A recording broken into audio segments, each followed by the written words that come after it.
Hi friends, అందరూ ఎలా ఉన్నారు? మేము బాగున్నాం. మీరు బాగుండాలని కోరుకుంటూ నేను మీ Shobharani. Welcome back to my channel Balu Shobha vlogs. మన ఛానల్ చూసిన వాళ్ళు ప్లీజ్ లైక్ చేయండి, అలాగే సబ్స్క్రైబ్ చేసుకొని బెల్ అనే సింబల్ ఉంటుంది, దాన్ని అయితే నొక్కండి.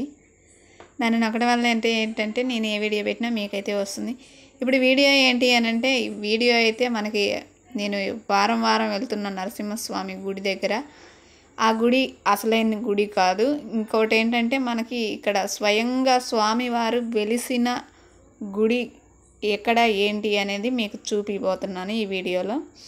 స్వయంగా స్వామి వెలిసిన దగ్గర నుంచి వారం వారం నేను వెళ్తున్న గుడి కాడికి ఇంత దూరం భక్తులు రాలేకపోతున్నారు అని చెప్పేసి స్వామివారే భక్తుల దగ్గరకు వచ్చి అభిషేక పూజలు అందుకోవడం జరుగుతుంది. అయితే స్వామివారికి నిత్య కళ్యాణం పత్తద్వారణం అన్నట్టు నిత్య కళ్యాణం జరుగుతూ ఉంటుందన్నమాట. వారం వారం మంచిగా శుక్రవారం రోజుల్లో నేను వెళ్తున్నాను. కానీ స్వామివారి కళ్యాణం డైలీ ఉంటుంది. వచ్చి చూసే వాళ్ళకి ఎప్పుడైనా రావచ్చు, ఎప్పుడైనా చూడవచ్చు, స్వామివారి దర్శనం చేసుకోవచ్చు అనమాట. ఇంత అడవిలో వెలిసారనమాట స్వామి.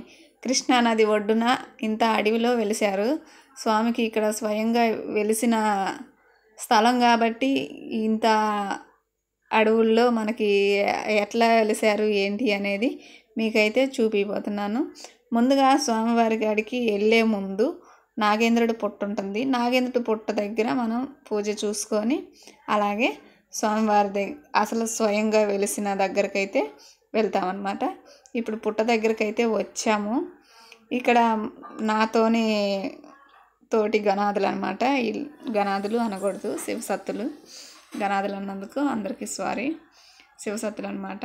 అక్క మంచి పవర్ఫుల్ చేయగలిగిన అక్క. మనకి మంచి అయినా చెడైనా మేము ఎటుపోయినా అక్కతోనే వెళ్తుంటా. ఏ గుడికి వెళ్ళినా అక్కతోనే వెళ్తుంటా. అక్కతో ఉన్నంతసేపు మాకైతే మనశ్శాంతిగా ఉంటుంది.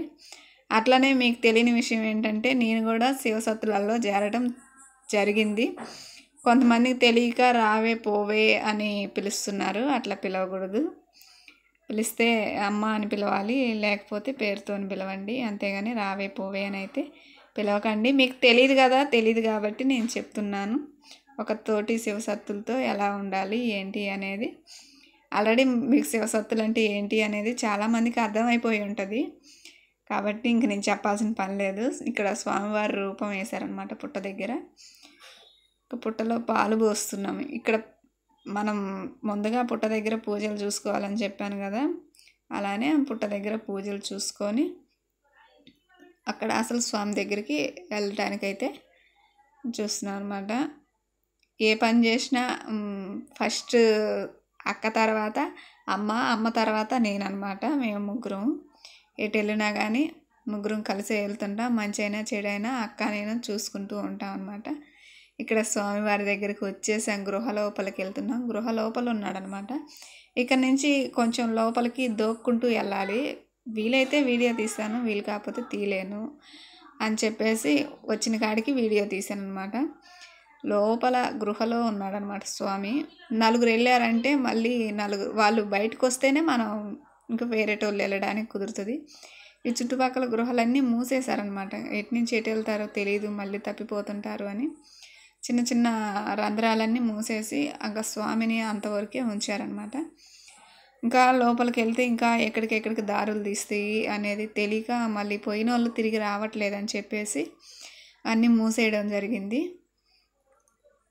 లోపల ఉన్న వాళ్ళు బయటకు వచ్చేంతవరకు మేము ఇక్కడ స్వామి దగ్గరికి వెళ్ళే కాడ ఇక్కడ పసుపు కుంకుమ వేసుకొని ఇంక ఇక్కడ కూర్చున్నాం అన్నమాట. మేము కాసేపు ఇక్కడ కూర్చుని వాళ్ళు బయటకు వచ్చాకే మేము లోపలికి వెళ్ళాలి.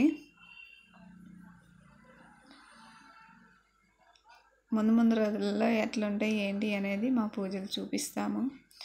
చూడండి. మంచైనా చెడైనా ఇంకన్నిటికీ మాకు అక్కే ముందుకుంటుంది. కానీ అక్క చెయ్యి మాత్రం మంచి చెయ్యి.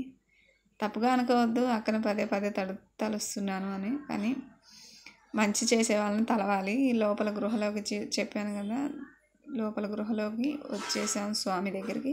స్వామి దగ్గరనే స్వామి ఆకారం అయితే ఇట్లా వేశారనమాట.